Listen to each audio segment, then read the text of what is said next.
Klan, nakikita ko pala. Klan, your f***ing head! Hey guys! So, nandito ako ngayon ulit sa... Ulitin ka. Ano ba dyan? So guys, nandito na naman ako sa Pemansion. At kasama ko na naman ang... Pre, na-miss ko kayo, pre. Siyempre, pre. Henrik, I miss you! Henrik! Go! Kasi ikakasal na si Kuya Jun na. What is the hashtag? Wala! Jackpot Chicken.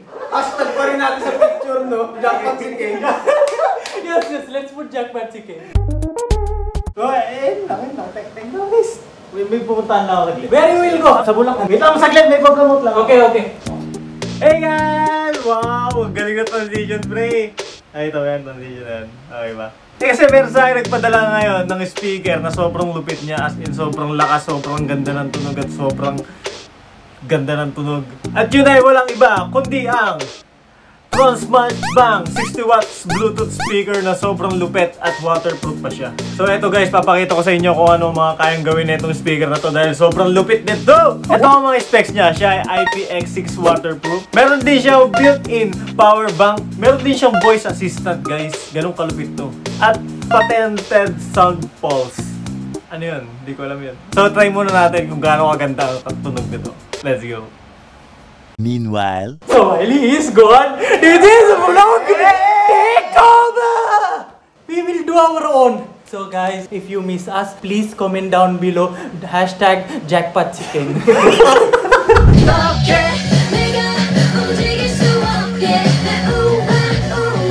Ganda siya guys! Sobrang!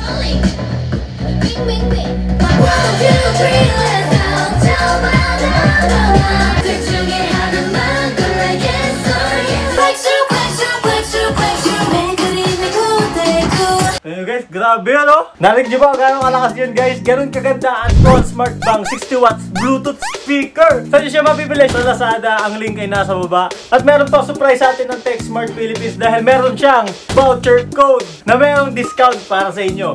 Ito yung code at ang link ay nasa description. Yun lang guys.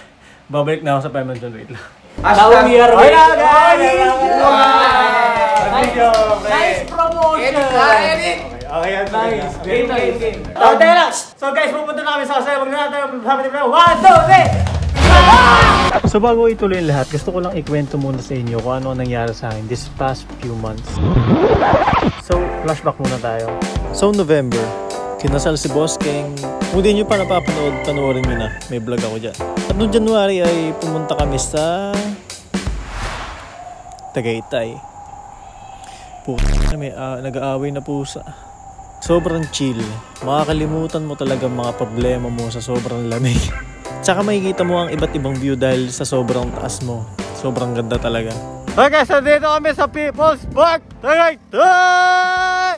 Tara, dito ako kasama ko aking buong pamilya. Masaya kami dito. Wala na ako nakikita yun. Nakita niyo yung mata ko. Ano siya, may fog siya. Parang nasa ibang bansa talaga. Legit. Parang kang sinasampal ng hangin na may kasamang yelo na makapal.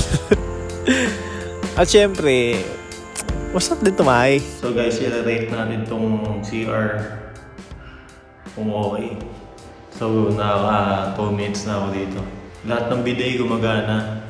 Lahat ng sabon mabango. Lahat ng CR malinis. Sheesh. Ang sarap dito sa Tagaytay. Punta na kayo. So, yun lang naging ganap ko. Balik tayo sa present at simulan natin nung dumating ako sa Pemansion. Papakita ba kita? Abot ko lang sa'yo. Thank you po. Gagi. Susutin ko talaga ito pagtulog. Hindi ko ito lalaban, guys. Bahala sa buhay mo. Kung masaya ka dyan.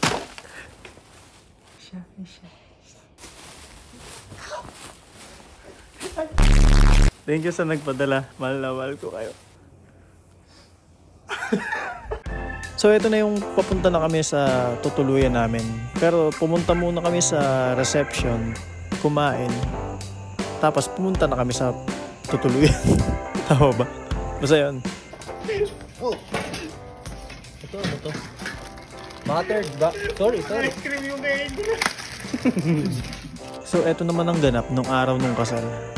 Buhay ang bago kasal! Tumingin ka sa aking mga mata. At nakita namin si Jude. Ba't ba nandyan yan? Kumain din kami sa labas mismo ng reception. Yun lang naman yung trip namin ng mga editors nun.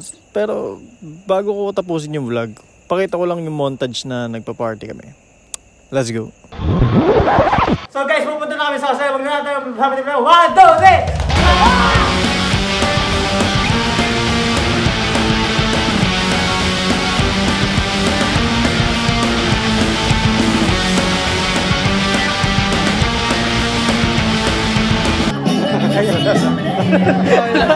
Akala ko kaibigan. Basta naka-block kasi.